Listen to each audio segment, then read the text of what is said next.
Milí rodičia, svadobčania, srdečne vás tu vítam. Naši mladí sa dnes rozhodli, že spolu spečatia svoj život. Ale prv než sa tak stane, patrí sa vypýtať od nevestiných rodičov a že teda, či súhlasia vôbec, aby sa tak stalo.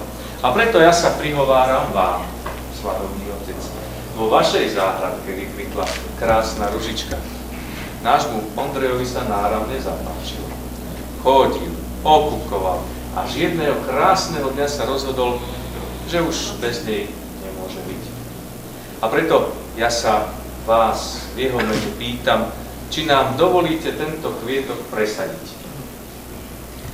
Dovolili ste nám tento kvietok spanili, vašu dcérku Janku ako nezábudku na jeseň od vás odviesť zo záhradky. Vedľa stojí Ondro, jej snúbenec milý. To on vás prosil tento kvietok spanili. Milá Janka, teraz si ešte nevestou. Chce ťa tvoj milý viesť manželskou cestou. Skôr, než na ňu vkročíš, skloní svoju hlávku a o požehnanie poprosíš svojho otca i mamku. Aj ty, milý Ondrej, skloní svoju hlavičku a o požehnanie poprosíš svojho otca i mamičku. Z domovov vašich sťa vtáčatá odletujú. Preto sa tu trochu smutní s vami rozlučujú. Radi by roztvoriť ruky moje, vyobímať vás, vyžalovať všetky žiale svoje, vo vašich náručiach poplakať mlčky.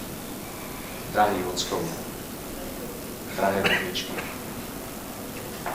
za všetko, čo ste pre nich urobili, nestačí vyjadriť vďaku slovám a predsa trochu smutní sa takto oni rozlučujú s vami.